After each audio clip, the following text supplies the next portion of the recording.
Hello दोस्तों, आज की इस वीडियो में हम एक ऐसी बुक की स्टोरी लेकर आए हैं जो आपकी लाइफ को बिल्कुल चेंज कर देगा, आपके सोचने के तरीके को ही बिल्कुल बदल के रख देगा। इस बुक का नाम है थिंक स्ट्रेट और इसके जो ऑथर हैं उनका नाम है डेरियस फीरॉक्स। तो चलिए बिना कोई देर किए हुए स्टार्ट करते हैं वीडियो को। यदि हम हर समय धीरे सोचना चाहते हैं तो हमें जमीन पर टिके रहना चाहिए, तथ्यों को देखना चाहिए, अन्य लोगों के दृष्टिकोण को सुनना चाहिए और उसके बाद ही व्यवहारिक निष्कर्ष निकालना चाहिए। इस पुस्तक में हमारे प्रतिमान का वर्णन करने के लिए एक वाक्य हम सोचते हैं, हम स्वयं को जानते हैं फिर भी हम नहीं जानते। स्पष्ट सोच को निर्णायकता में बदलने के लिए एक व्यक्ति को प्रशिक्षण की आवश्यकता होती है।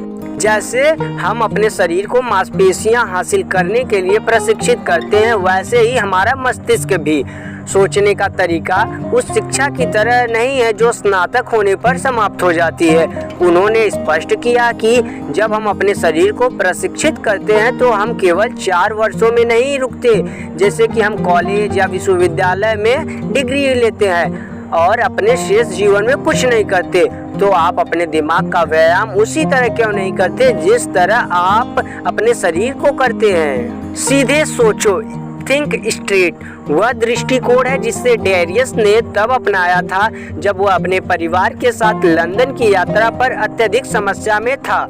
उसने सोचा, मुझे क्या करना चाहिए? चिंता, तनाव और व्यर्थ विचारों में आच्छादित। और कभी कभी हम डेरियस की तरह ऐसा करते हैं, जब हम सोचने की कोशिश करेंगे तो हमें अपने दिमाग को एक उपकरण के रूप में पाएंगे और तुरंत समाधान ढूंढ लेंगे। लेकिन कभी कभी क्या होता है, कोई एक डिसीजन लेने के लिए हम बहुत सारा वक्त बर्बाद कर देते हैं। ये जो बुक है थिंक स्ट्रेट, ये आपको सीधा सोचने पे मजबूर कर देगी, इसलिए वीडियो को पूरा सुने, थोड़ा भी स्किप ना करें। जैसा कि मैं इसे समझने और इसकी भरपाई करने की कोशिश कर रहा हूँ, मुझे लगता है कि मैं आमतौर पर ऐसा करता हूँ। मैं उन चीज़ों से घबरा रहा हूँ जिन्हें मैं नियंत्रित नहीं कर सकता और कभी कभी मैं तुरंत आदर्श समाधान ढूंढना चाहता हूँ जिससे मैं और अधिक तनावग्रस्त हो जाता हूँ। और जैसा कि मैंने कठिन रास्ता खोजा है, मैं अक्सर प्रभावी विचारों के बजाय बेकार विचारों का उपयोग करता हूँ। सीधे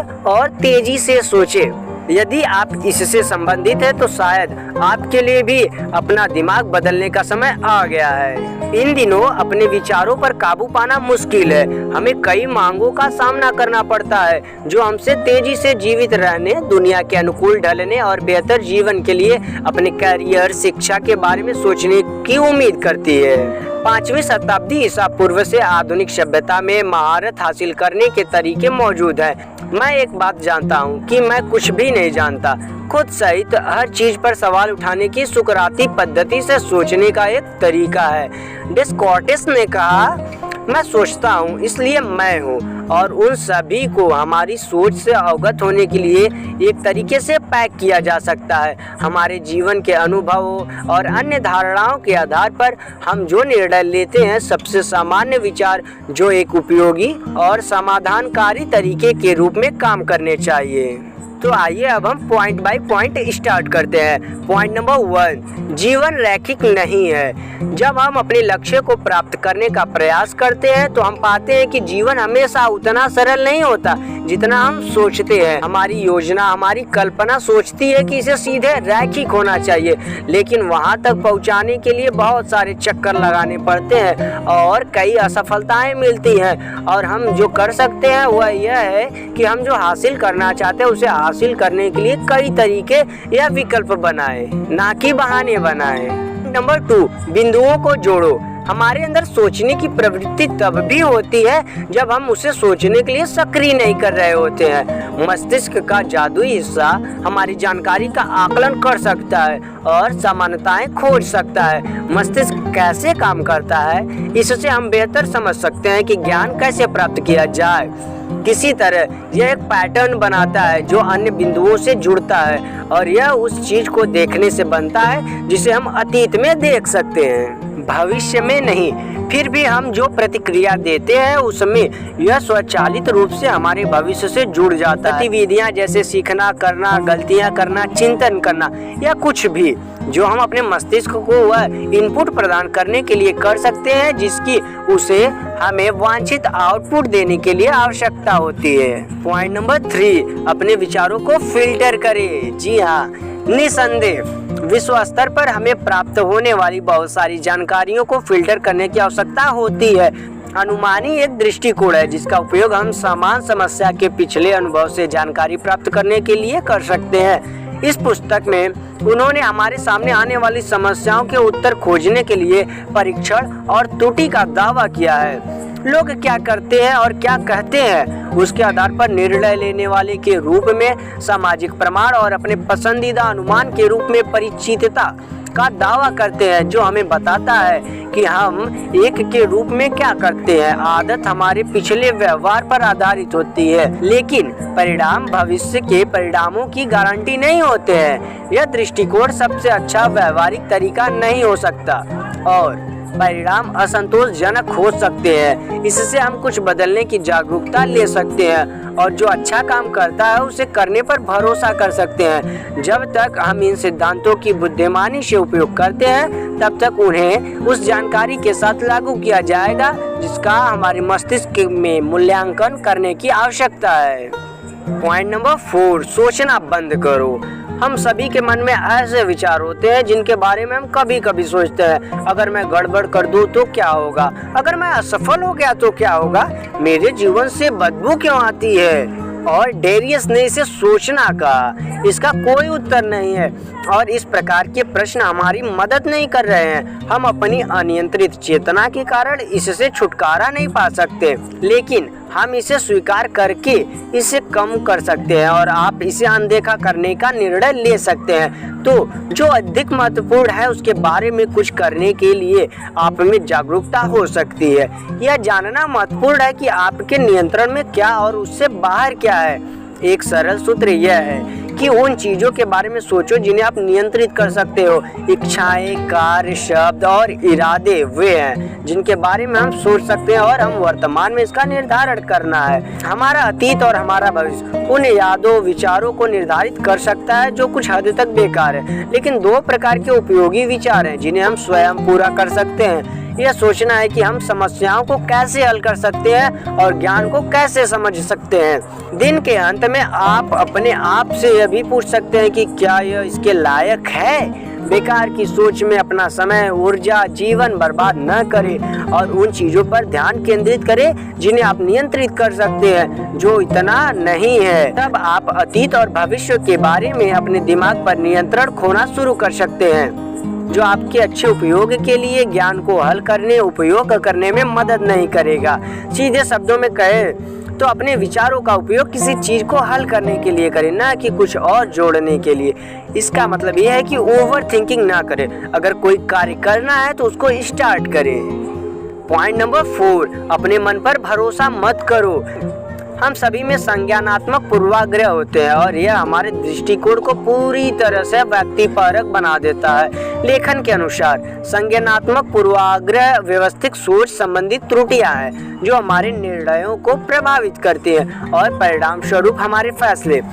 पुष्टिकरण पूर्वाग्रह सबसे प्रसिद्ध संज्ञानात्मक पूर्वाग्रह के रूप में यह साबित करने के लिए पुष्टि करने का व्यवहार है कि हम उस जानकारी, सुराग और संकेतों को गलत नहीं खोज रहे हैं जो इसका समर्थन करते हैं और इस प्रमाण के लिए हम तथ्यों के बजाय विश्वासों को देखते हैं। सच्चाई यह है कि और भी कई संज्ञानात्मक पूर्वाग्रह है और उनकी एक सूची विकिपीडिया पर पाई जा सकती है। हम जो कर सकते हैं वह विश्वास, स्पष्ट तर्क और यहाँ तक कि विज्ञान के आधार पर निर्णय लेने से बचना है, क्योंकि वैज्ञानिक भी इंसान है और कोई भी सही निर्णय नहीं होता है। कई विकल्पों के लिए खुले रहें और बेहतर जानकारी वाला निर्णय लेने में हमारी मदद करने के लिए जागरूक रहें।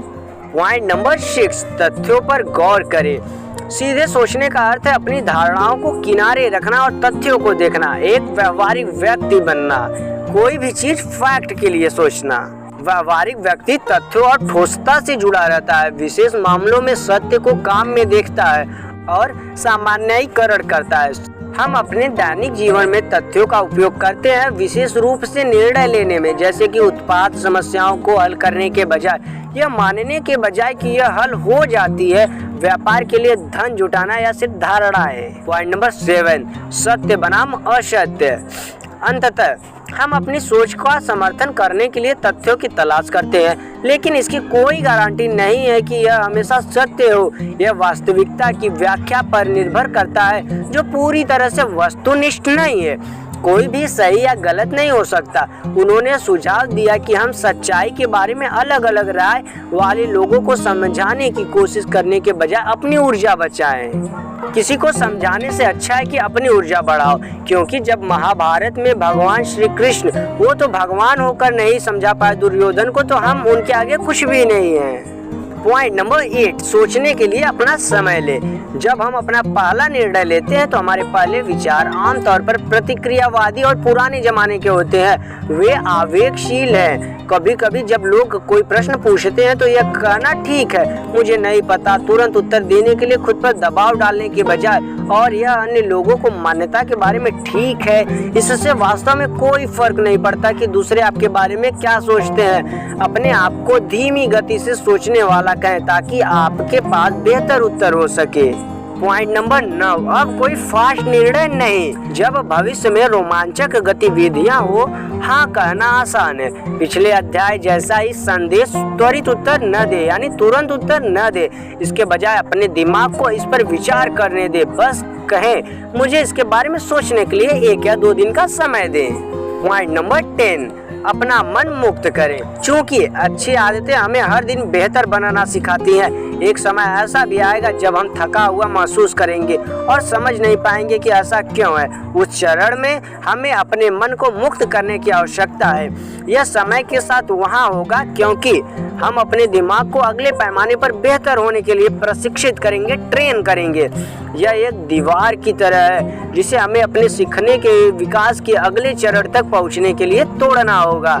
शुरुआत में सब कुछ सीखना बहुत आसान होगा, लेकिन जितना आप अंत के करीब में पहुंचेंगे, आपको उतनी ही अधिक मुश्किल का सामना करना पड़ सकता है। जब ऐसा होता है तो आप महसूस कर सकते हैं कि आप अगले चरण में पहुंचने के करीब हैं और आप अपने आप को आराम देने के लिए स्वतंत्र हैं। इससे जब तक आप वापस आते हैं, आप अपने सामने की दीवार को तोड़ने में सक्षम होते हैं। पॉइंट नंबर 11, अपने विचार बनाएं, खुद की सोच बनाएं। सदियों से पहले लोग अपने विचारों को व्यक्त करने के लिए चित्र बनाते थे। लियोनार्डो दा विंची जैसे महान विजुअलाइजर विचारकों से सीखकर हम जान सकते हैं कि ड्राइंग हमारे दिमाग को मुक्त होने में मदद करती है और हमें ड्राइंग में महान होने की आवश्यकता नहीं है। जब हम चित्र बनाते हैं तो यह सोचने में समय लगता है कि हम विचार को कैसे कल्पना कर सकते हैं, और इसके साथ ही यह हमें कुछ व्यक्त करने में मदद कर सकता है जिसे हम साझा करने का प्रयास कर रहे हैं। यह किताब कैसे बनी, इसकी दिलचस्प कहानी एक चित्र से शुरू होती है। पहला इरादा अराजक मन पर काबू पाना और दिमाग को सोचने के लिए साफ करना, और वह चित्र उस पुस्तक की कुंजी है। एक बार मैं फिर से दोहराता हूँ, दिमाग को खाली करना, क्योंकि आपको भी पता है अगर बाल्टी में पूरी पानी भरी रहती है तो आप उससे ज्यादा उसमें पानी नहीं भर सकते। उसके लिए बाल्टी को खाली करना पड़ेगा। वैसा सेम हमारे माइंड के साथ होता है। अगर माइंड में कुछ डालना है तो पहले उसको खाली तो करो। पॉइंट नंबर 13, प्रतिबिंबित करने के लिए समय निकाले, यानी इमेज बनाने के लिए समय निकाले। भले ही हम व्यस्त जीवन जीते हैं, लेकिन सोच विचार न करना कोई विकल्प नहीं है। यदि आप ऐसा नहीं करते हैं तो एक अनुभव के रूप में इसका परिणाम यह होगा कि आप अभिभूत हो जाएंगे और जीवन के लक्ष्य उद्देश्य को नहीं जान पाएंगे, आंतरिक संकट को पूरा करेंगे। जब उन्होंने अधिक किताबें पढ़ना शुरू किया तो उन्होंने देखा कि कई स्मार्ट और खुश लोग पत्रिकाएं रखते थे। यह जीवन को प्रतिबिंबित करने में मदद करता है। हमने जो चीजें सीखी, जो गलतियां हमने की और जो लक्ष्य हमने हासिल किए, उन्होंने अपने बारे में जानने में मदद करने के लिए अपनी आत्मकथा लिखकर जर्नलिंग शुरू की। प्रचार के लिए नहीं, इसे लिखने के बाद वह सप्ताह में एक बार नोट्स पढ़ते थे। उन्होंने जर्नलिंग के 3 कारणों का उल्लेख किया। यह त्रुटियों की खोज में सहायता करता है, भविष्य में उनसे बचने के लिए अधिक प्रक्रिया और प्रगति, उपलब्धियों की सराहना करता है और बेहतर निर्णय के लिए विचार उत्पन्न करता है। और ट्रैवल करने से हम बहुत कुछ सीखते हैं। एक शायर ने कहा है कि सैर कर दुनिया की गालिब जिंदगानी फिर कहा, अगर जिंदगानी रह भी गई तो नौजवानी फिर कहा। पॉइंट नंबर 14, मेरे पैसे का नियम।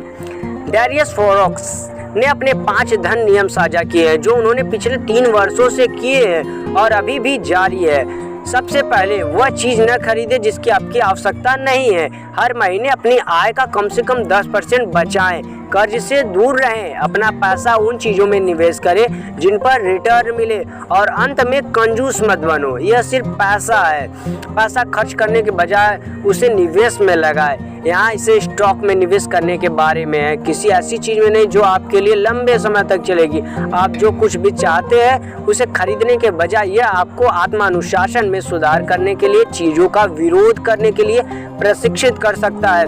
और पैसों के बारे में चिंता करते हुए बहुत अधिक समय बर्बाद न करें। आप पैसा तो कमा सकते हैं लेकिन आप अपना समय वापस नहीं कमा सकते। मैं आपसे प्रॉमिस करता हूँ ये बुक आपके लाइफ को चेंज कर देगा। इस वीडियो को आप जरा भी स्किप ना करें, वीडियो को सुने, 1 बार 2 बार सुने और वीडियो को निचोड़ ले। तो फिर चलिए आगे बढ़ते हैं। पॉइंट नंबर 15, हर चीज से अलग सोचने की कोशिश न करें। गहराई से सोचने के लिए अपनी सोच को रोकें, खासकर जब आप बहुत अधिक सोचते हैं। अपने आप को कोच पर लेटते समय मांसपेशियों को आराम देने जैसे विचारों के साथ जाने दें। बस आराम करो और आराम करो। यदि आपको लगता है कि आप ऐसा नहीं कर सकते तो अपने विचारों के प्रति जागरूक होने, उनका निरीक्षण करने और उन्हें जाने देने के लिए खुद को प्रशिक्षित करें। आप देखेंगे कि वे क्षण जब आप नहीं सोच रहे हैं वे महत्वपूर्ण हो सकते हैं क्योंकि आप सक्रिय रूप से सोच रहे हैं। फैक्ट नंबर 16, अपने से परे सोचें, यानी अपने से ऊपर। व्यवहारिकता की अवधारणा से डेरियस को यह पुस्तक लिखने के लिए प्रेरित किया। वह हमें व्यवहारिकता के इतिहास के बारे में बताते हैं जिसकी स्थापना विलियम जेम्स ने की थी, जिन्होंने चार्ल्स सैंडर्स पियर्स को श्रेय दिया था।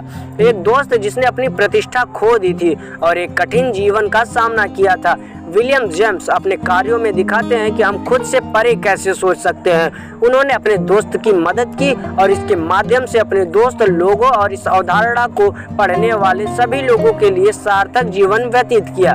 कहानियाँ जानना वाकई अच्छा है और मैं चाहूँगा कि आप इसे स्वयं पढ़ें। कुल मिलाकर यह पुस्तक अपने विचारों के प्रति जागरूक रहने का एक उत्कृष्ट उदाहरण है और साथ ही हम इस बात को लेकर भी अधिक सचेत हो जाते हैं कि हमें अपनी सोच का उपयोग कब और कैसे करना है। व्यक्तिगत रूप से मैंने कई संबंधित कहानियों की खोज की और कैसे सोच को अधिक प्रभावी ढंग से समझने के मूल्यों को धीरे धीरे लेकिन लगातार मेरे दैनिक जीवन में लागू किया जाता है। तो दोस्तों आज के इस वीडियो में बस इतना ही। दोस्तों उम्मीद करता हूँ ये जो ऑडियो बुक समरी है ये आपके लिए बहुत ही ज़्यादा दिलचस्प होगी और ये आपको बहुत ही मोटिवेट करेगी।